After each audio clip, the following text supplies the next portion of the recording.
It's my pleasure to present Dr. Guy Sauvageau.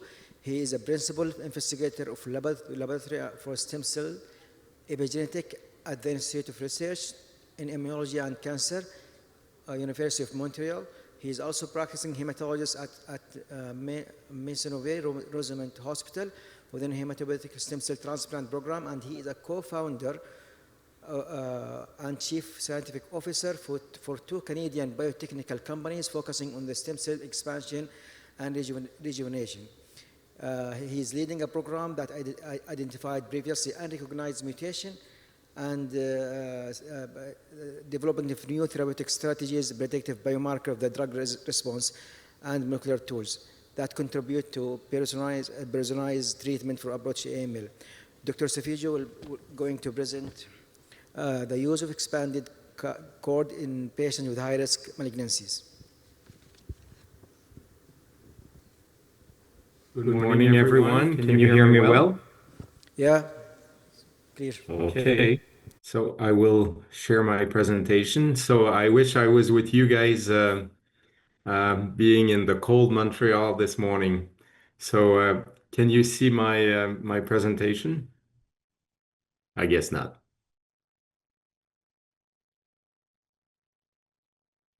What about now?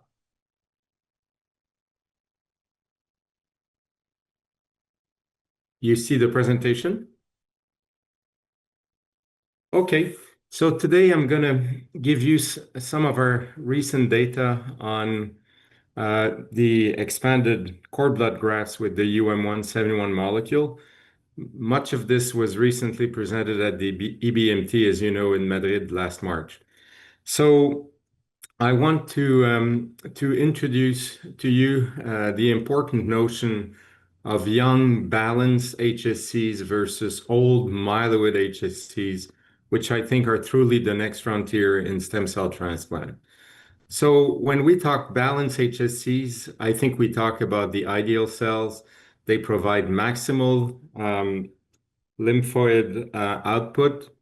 They confer epithelial rejuvenation, and I'll come back to this. They provide maximal functional innate and adaptive progeny, and they are in young tissues, young donors, including cord blood. Now, the MyHSCs or myeloid restricted HSCs have little to no lymphoid output. They develop as we age. They disfavor tissue regeneration. They are pro-inflammatory and they further contribute to aging, and they're in older tissues.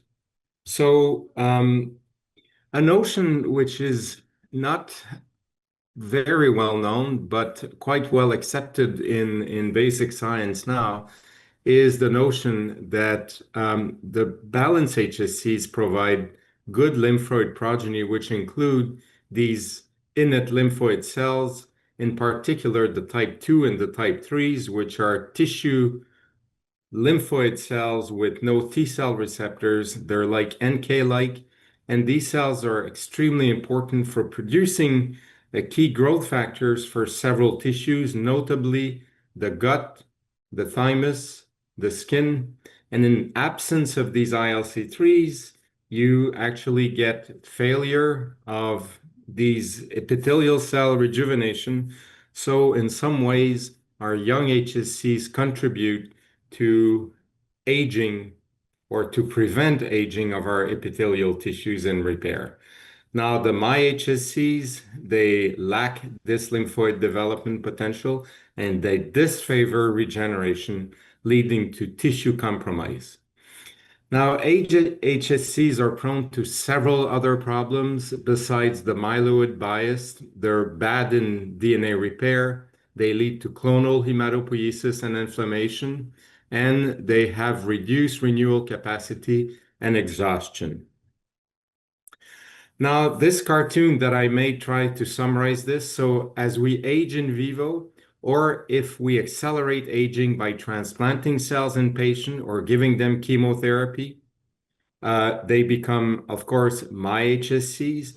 But also when we do ex vivo proliferation, for example, during gene therapy or during expansion, we go into these accumulation of myeloid or MyHSCs. Now, you all know that if we use older donor, we get, for example, if we use a 50-year-old donor versus a 20-year-old, this will lead in unrelated transplant in a reduction of overall survival, which is quite important. And this is why young age has now become a key criteria for transplant physicians, in addition to HLA matching. Now, the accumulation of MyHSCs leads to clonal hematopoiesis. This gives you chronic inflammation with poor immune reconstitution, thymus involution, cardiovascular disease, and progression of organismal aging. And just a quick reminder, CHIP is quite frequent post allo transplant. And I think this is a clear reflection of donor age. For example, some recent studies have shown up to 40% CHIP relatively early post-allo of peripheral blood stem cells or bone marrow versus 3% for young graft like cord blood, for example. So HSC aging is under the control of key epigenetic marks. I've only put that slide here for reference, but importantly, there are key and well-known histone methylation and acetylation, which are lost upon aging, and these results in the accumulation of MyHSCs. Now, I just want to give you an example from our laboratory here of some key epigenetic marks that are rapidly altered, and this is after in vitro culture of only 3 days. By day 3, for example, K4-ME2, so methylation of lysine 4 of histone 3, is rapidly reduced. Likewise, K27 acetylation. So, another important notion is that these epigenomes that are aged, they persist in young recipient with old graft in time, even after 30-some years. So your graft always remains, epigenetically speaking, older than you, and likewise, young grafts in old recipient also keep their young epigenetic marks.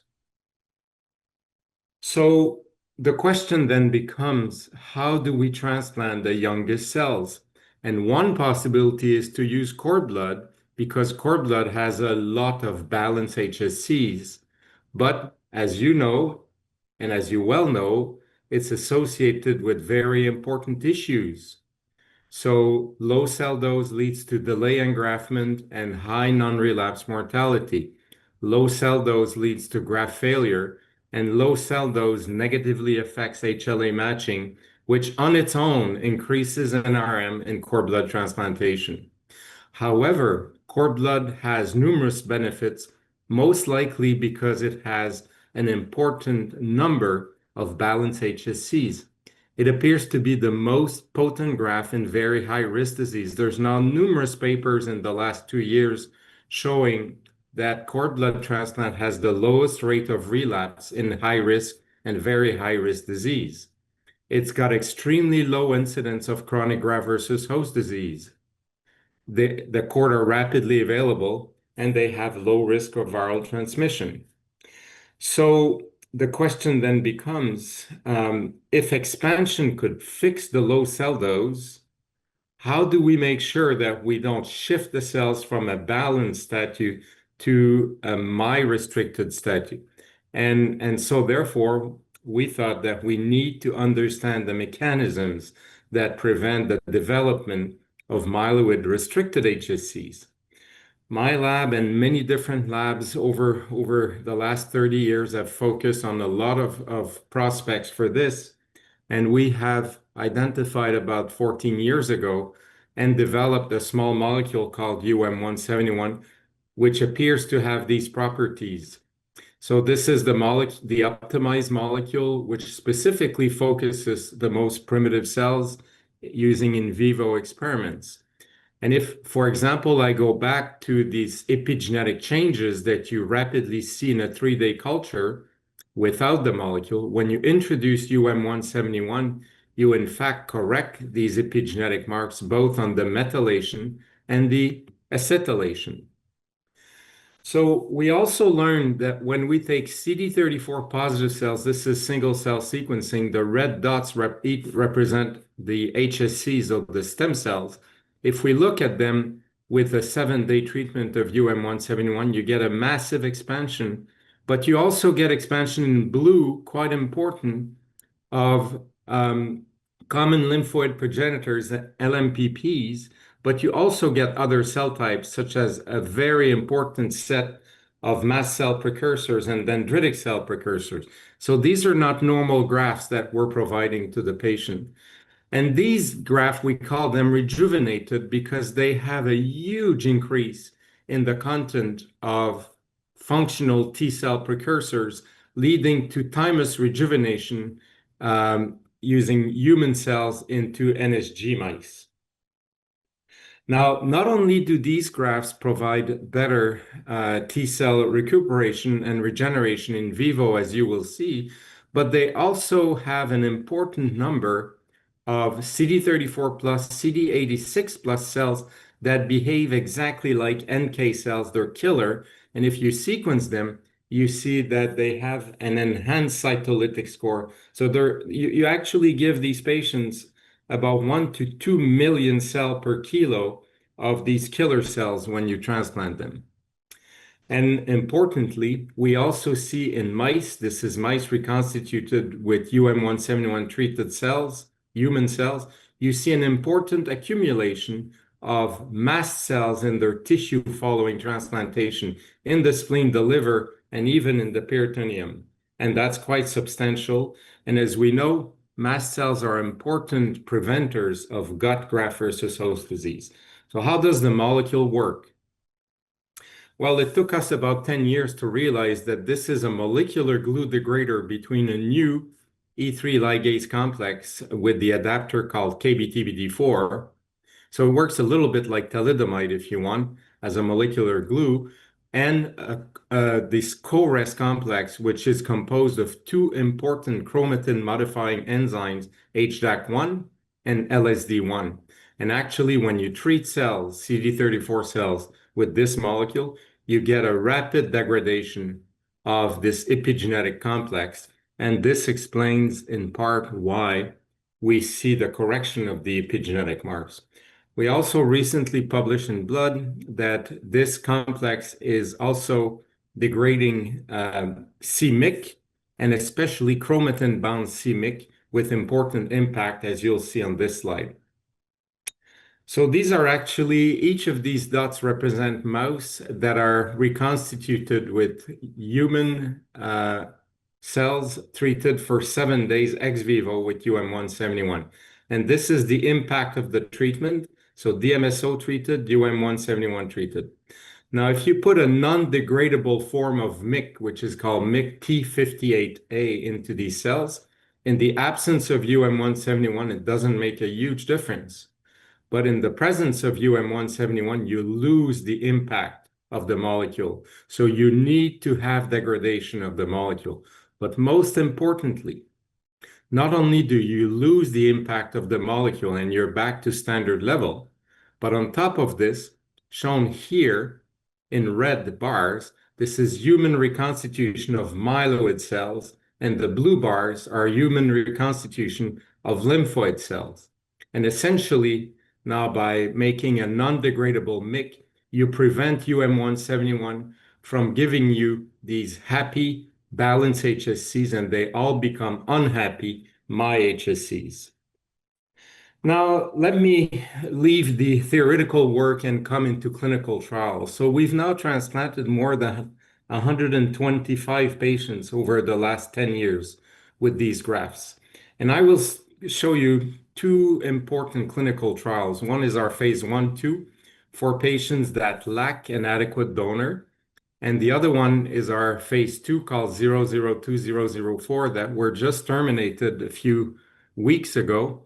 And these are for the very high risk ALL, AML, and MDS, 60 patients.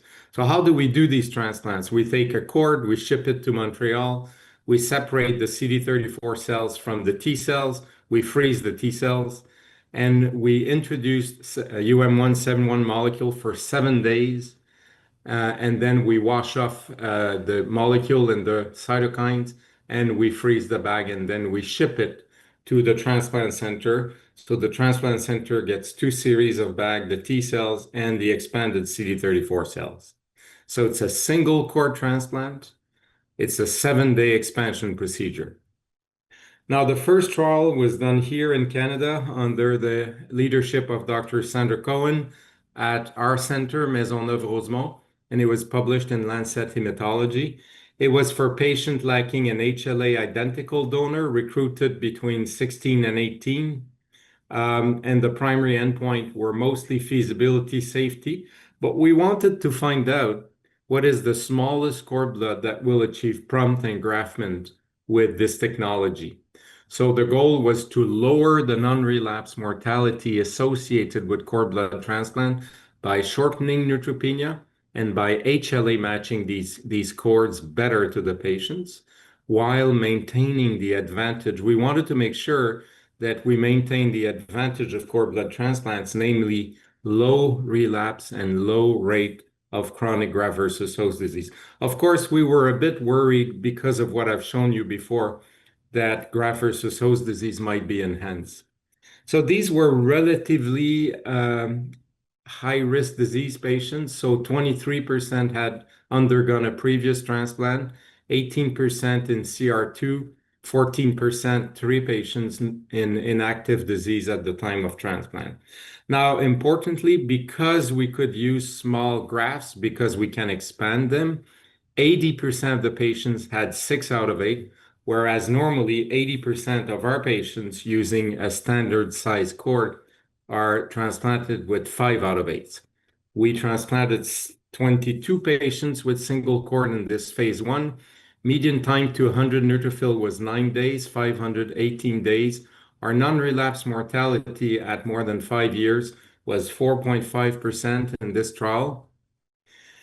This is now data that has matured for 5.5 years with OS, PFS, and GRFS data, which is quite spectacular, as you can see.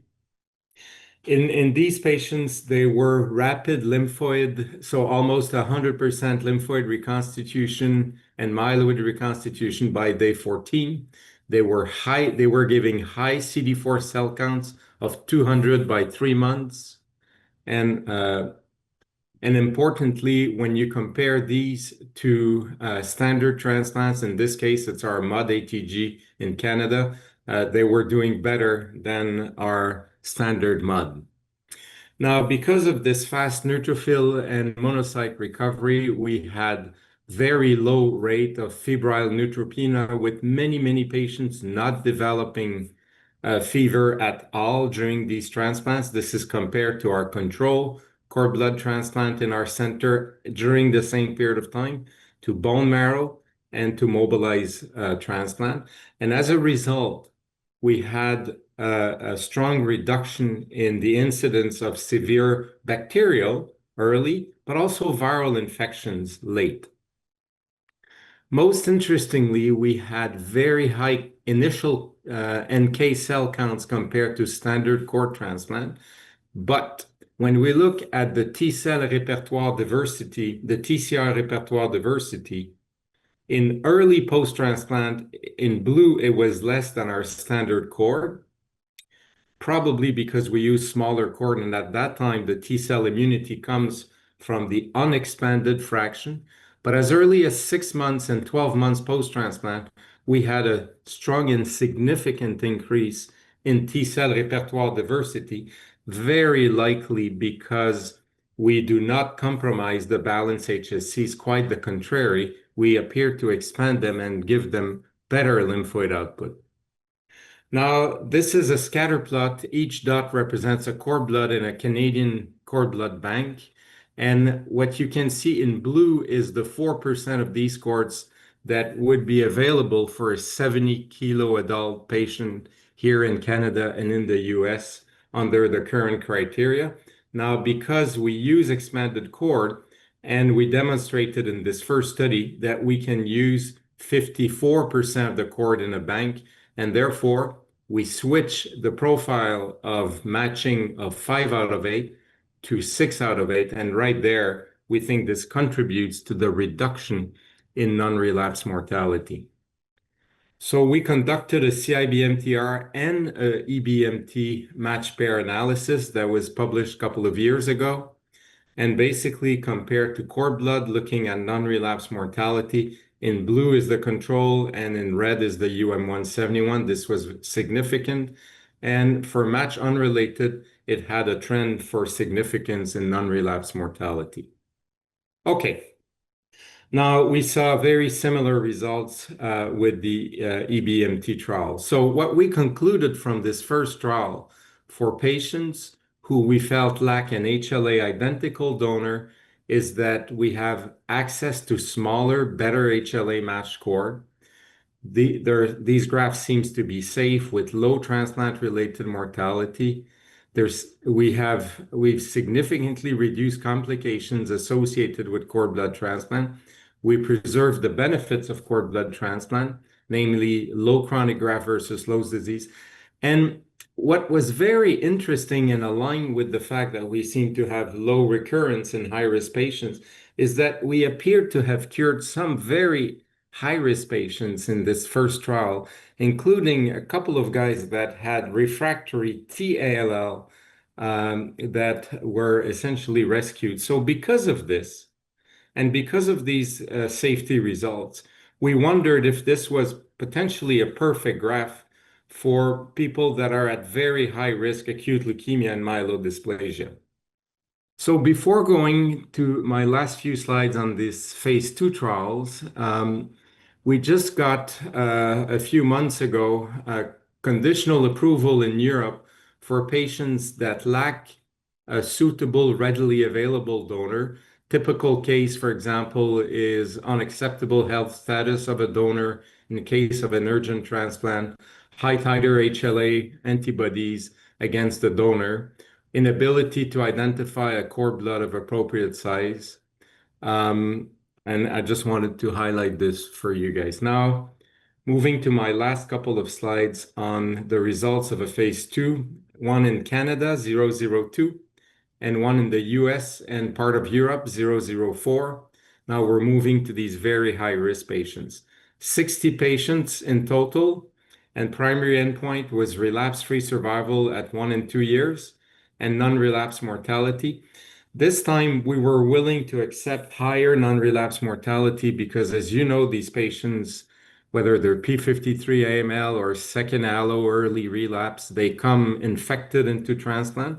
And we, this time, preferred to mismatch them, thinking that these guys are so desperate that maybe we would get more graft versus leukemia effect. But as you will see retrospectively, 5 out of 8 with these graphs doesn't make a difference versus 6 out of 8. Now, let me just show you what kind of patients we're dealing with here. This is the patients from Canada. And in yellow is what the primary PI has highlighted as complicated patients and very high risk. For example, AML, complex karyotype, P53. MDS, very complex cytogen. AML, complex karyotype, P53. AML, relapse 3 months post-allo. MDS, complex karyotype, double allelic, P53. I can go on and on, but you see that I'm not talking your standard transplant patients. And I added the stars on what the PI did not add because 5 of these are in fact post-allo. So these are the worst of the worst patients that you can get. So 60 patients in total, 002 trial 30, 004 30. These are the patient characteristics. Now our median follow-up is 25 months and all patients have completed the 2-year follow-up. Overall survival is shown here at 64% 2 years, relapse-free survival at 60% for these patients. If you look at the median, which was 43, below median, the overall survival is 80%, relapse-free survival 78%. Transplant-related mortality was higher in this population, 15% at 12 months, 20% at 20 months. Look at the relapse rate, 13% at 12 months, 22% at 24 months. remind you, this is a very nasty population. Non-relapse mortality for the median and below median is at 0%.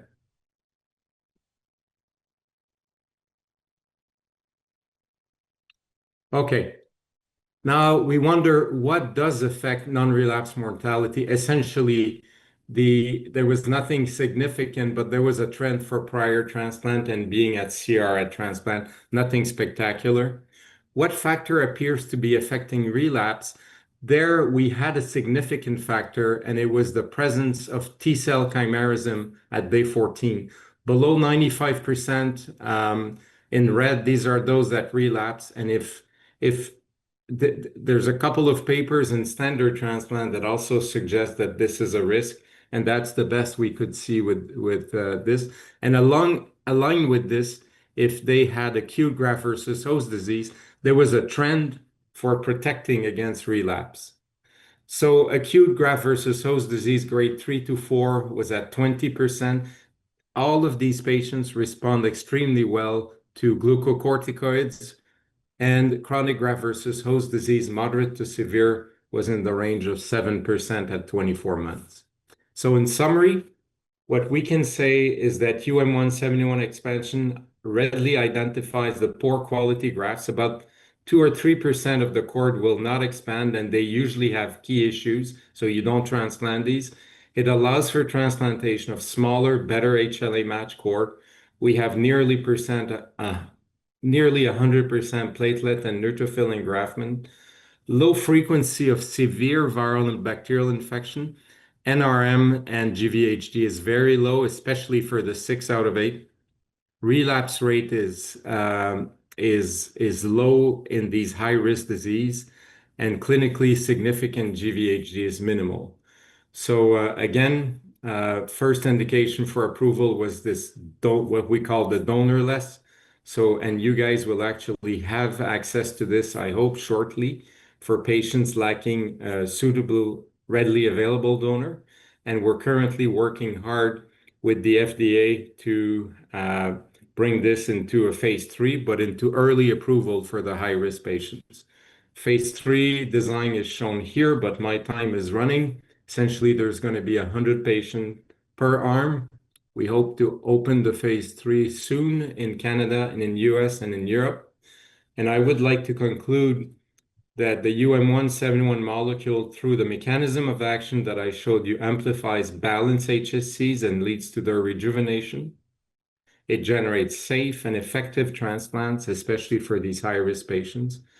And these are the people who contributed to this, in particular, Dr. Cohen and Filippo Milano, leaders of the 002 and 004 trial. Thank you.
Yeah, thank you for your question, and it's a very important point. So, because I'm a transplanter myself, and this company has developed the product from transplanters, we're extremely aware of this issue. And so, just for your information, it takes about 3 weeks from the order until you get the frozen products into your hospital.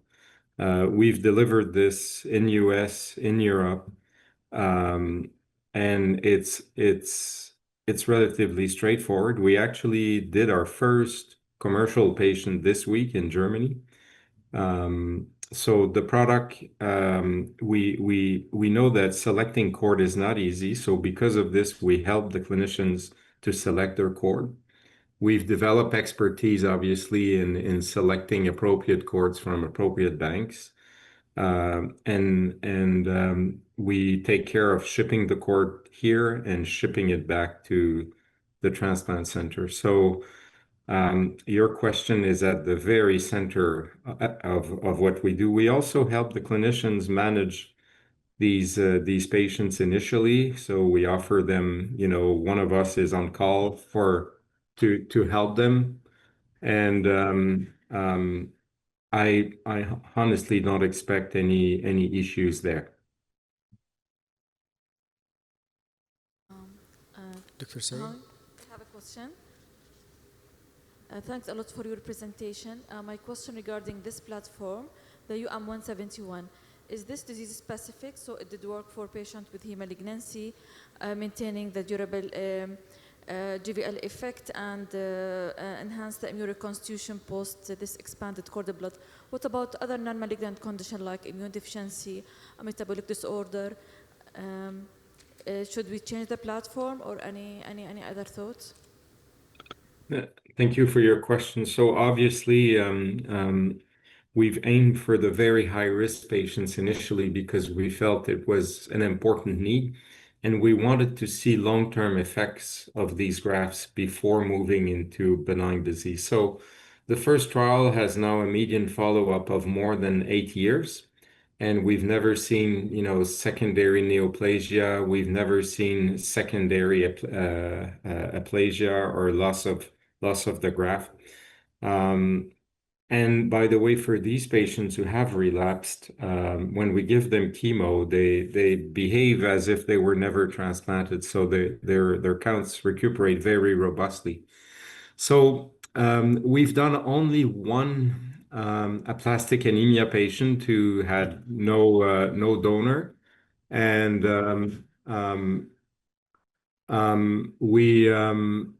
it was very successful with rapid take.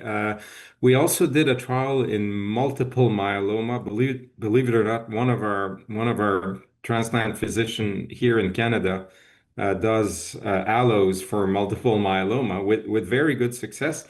And we used that trial to try to see what was the optimal conditioning regimen for outpatient transplant, which we did. And so I think long answer to your question is that we now are in a position where we could start to do benign diseases like aplastic anemia, immunodeficiencies. We know the prep regimens the low intensity prep regimen that are compatible with these grafts, but we haven't started. There's a couple of investigators, one in Brazil, Dr. Caledo, who wants to do a phase 2 trial of a aplastic anemia patient with these grafts versus standard of care.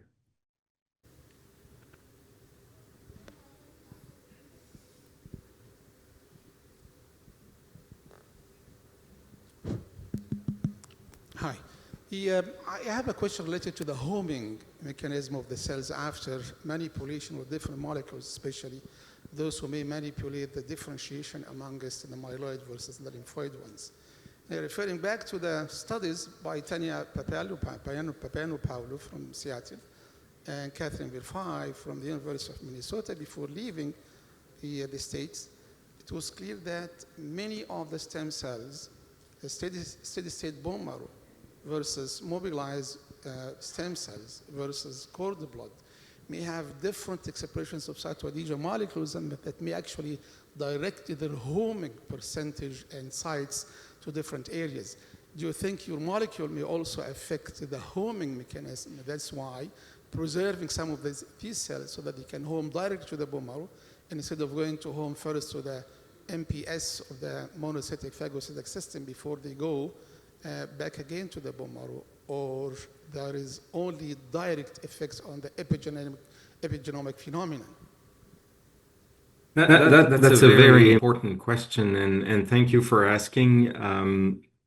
We haven't done systematic homing studies in mice, with the kind of rigor of the people that you mentioned have used, including Catherine, to really directly address this. Nonetheless, we have looked at the immunosurfaceome of the cells exposed to the molecule by mass spectrometry, and we do see an upregulation of CD90 itself, of CD201, and of one specific integrin involved in homing, which we published called IDGA3A.